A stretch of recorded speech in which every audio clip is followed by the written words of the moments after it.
I was scrolling through Instagram, just trying to distract myself from the anxiety of waiting to hear back from my dream college.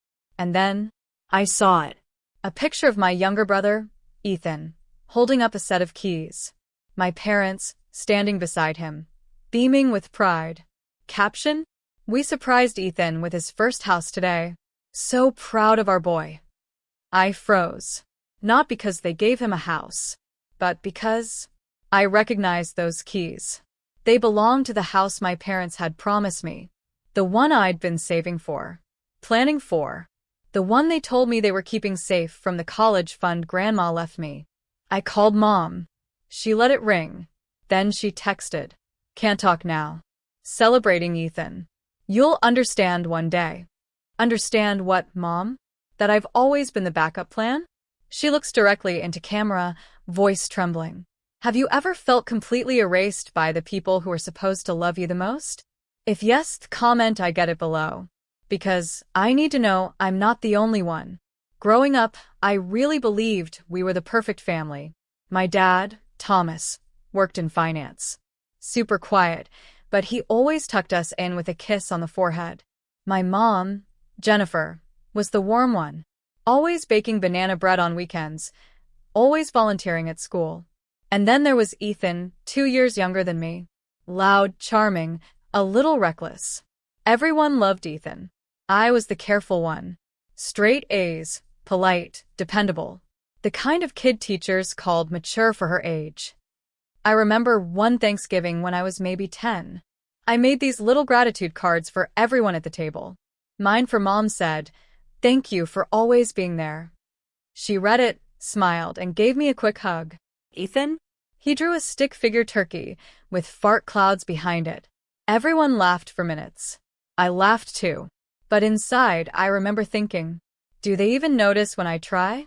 Still, I loved my family deeply. I remember saving up my allowance to buy Dad a new tie for Father's Day, blue with little sailboats, because he once said he wanted to retire near the ocean. He wore it once. Ethan spilled grape juice on it that same day. They both laughed like it was the funniest thing in the world. The tie ended up in the trash. Ethan struggled in high school. Skipped classes. Got caught with weed once. But somehow, the rules never applied to him. My parents said, "He's just finding himself. Boys will be boys." When I got into Stanford's pre-med program, I thought, finally, they'll see me. Mom hugged me tight. Dad patted my shoulder.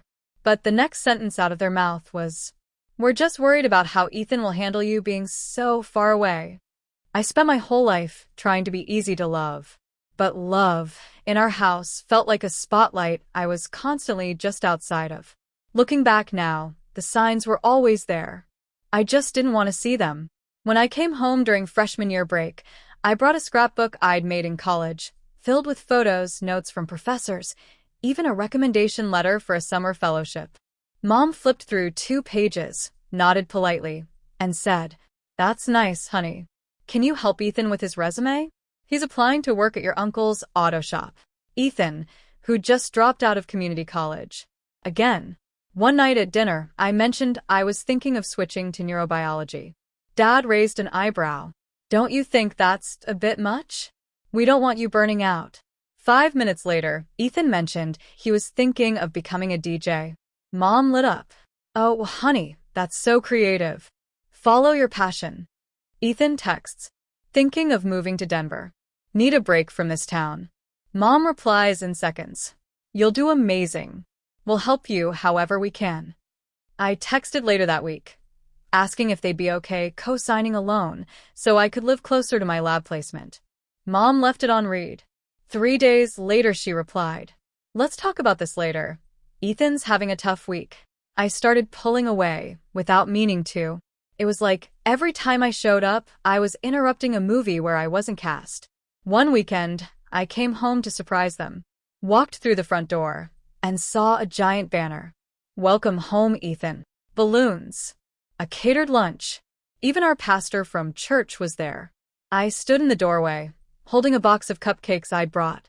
Mom ran up, startled. "Oh, we didn't know you were coming, sweetie." Dad waved from the backyard and said, "You're just in time. grab a plate.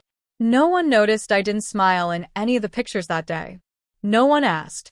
And still, I kept making excuses for them. I told myself, maybe I'm being dramatic. Maybe Ethan just needs them more right now. But deep down, I had this sinking feeling that no matter how much I achieved, how quiet, kind, reliable I became, I would never be the child they showed up for. It was a Wednesday morning, midterm season. I was already running on fumes. My phone buzzed. A text from Mom. Call us when you're up. It's about the house. The house. The one my grandma had left in her will, to me. It was old, but charming. White shutters, wildflowers in the yard. Grandma always said, "It's yours when you're ready to settle, sweetheart." After she passed, I didn't rush it. I was in school. I trusted Mom and Dad to look after it. They always said, "It's safe. We're taking care of it for you." So, when I saw, "It's about the house," my heart dropped. I called. Mom answered. Voice strange. Light. Too rehearsed. Mom on phone. "Sweetie, we wanted to tell you in person, but it just sort of happened. We sold the house." I sat up, confused. "You sold it? Why?" Without asking me. It was just sitting there. And Ethan, he's really turning a corner. He needed a fresh start. We thought this would help. My hands were shaking. Me on phone. "Wait, my house? The one Grandma left me? You just gave it to him?" Dad, in background. "She would have wanted it used for family." Me. "I am family." Silence. Then Mom said it. "You're doing so well. You don't need it like he does." I felt something inside me shatter. That night, I went through Grandma's will again. There it was, in her handwriting. To my granddaughter, Claire, I leave my home. May it be her peace and her freedom. I emailed a copy to Mom. She never replied. I flew home that weekend. I needed to see it. Ethan was already moved in. His car in the driveway. A new mailbox. A giant Denver Broncos flag hanging on the porch. I rang the bell. He answered in sweatpants, holding a beer. "Ethan." "Hey, what's up?" "Me. I'm here to talk. About the house." He rolled his eyes. "Look, I didn't ask for it. They offered." I said okay. I stepped inside. The walls had been painted over. The garden Grandma loved was paved for fire pit. There was no trace of her left. I walked into the kitchen.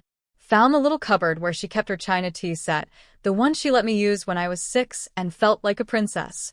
Gone. I turned to Ethan. "You don't even care about this place. You didn't even know her like I did." He shrugged. "That's not my fault she liked you better." I sat in my car for what felt like hours.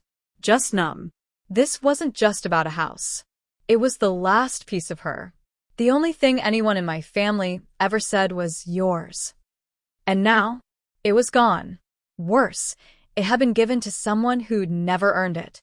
By the two people who were supposed to protect me. They invited me to Sunday dinner, like nothing happened. Like betrayal was something we could sweep under a casserole dish. I showed up. But I wasn't playing along anymore. Mom smiled when I walked in. "Oh, good, you made it." Ethan's in the backyard with the grill. I didn't smile back. I sat down at the table. Waited until the small talk died down. Then I pulled out a manila envelope from my bag. "Me. This is a copy of Grandma's will. Just in case we've all forgotten what it says." Dad stiffened. Mom's eyes dropped. "Dad." "Claire, this isn't the time."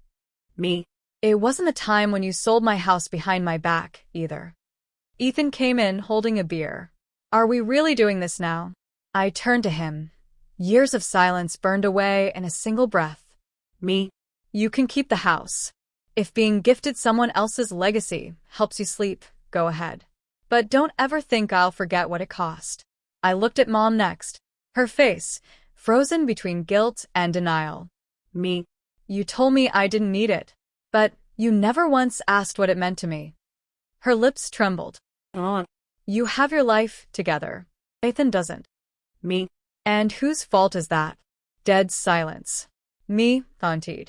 You coddled him, enabled him, while I spent my life trying to be easy to love so you wouldn't have to fix me too."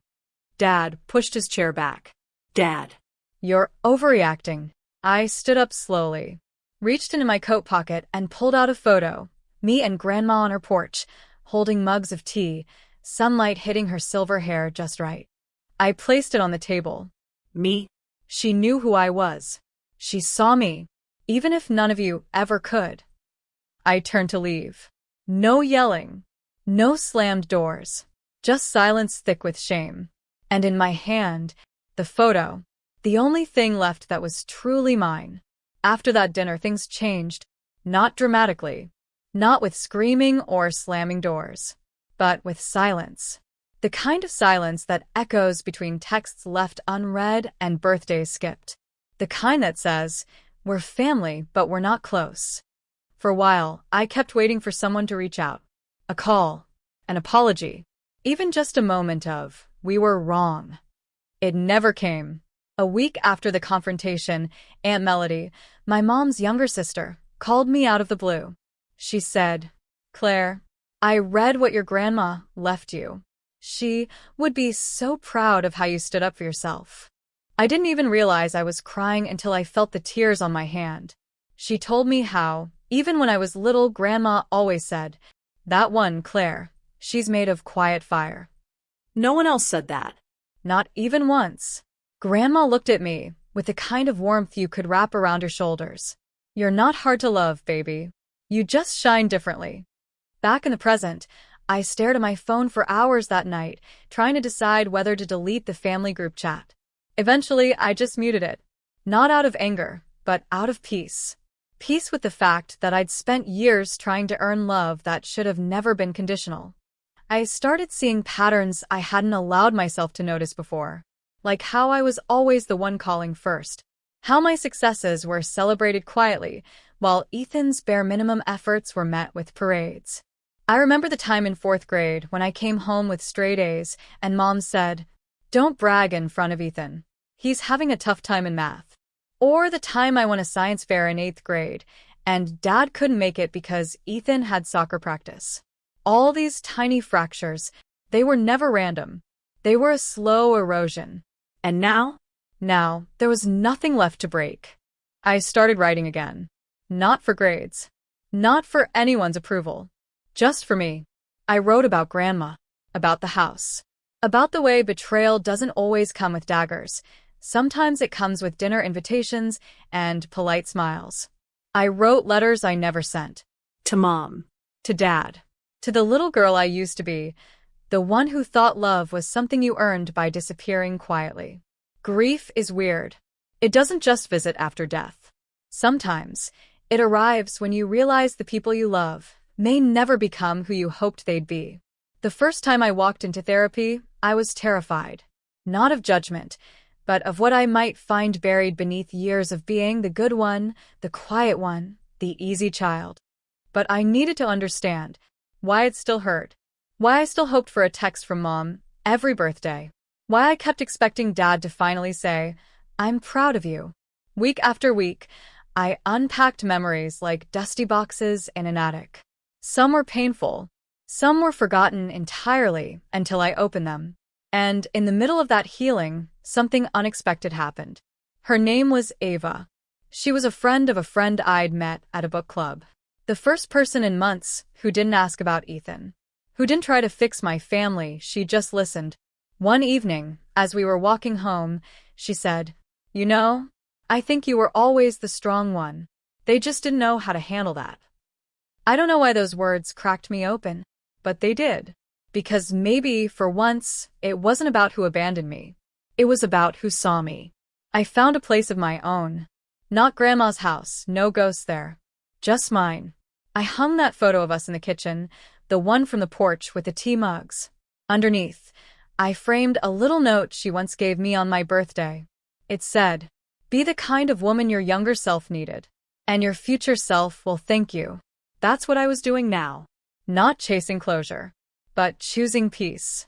I started volunteering, teaching writing to middle school girls. Some of them came from homes like mine. Some of them already knew what it felt like to be invisible. I taught them to speak, to write loudly, to say, I matter, on paper, even when no one listens out loud. It wasn't about fixing what I'd lost anymore. It was about building something new with what I'd learned. And in that new world, family wasn't who ignored your tears. It was who handed you a tissue without asking. Claire, to camera. If you've ever felt like the second choice in your own family, if you've ever been made to shrink so someone else could shine, I want you to hear this. You're not too sensitive. You're not overreacting. You deserved to be loved fully, loudly, equally. Blood makes us related. But love makes us family. So tell me in the comments, have you ever had to choose yourself? Even when it hurt? And if you're still healing, still finding your voice, you're not alone here. Like, share, and subscribe if this story touched something deep inside you. Because sometimes hearing someone else's truth helps us speak our own.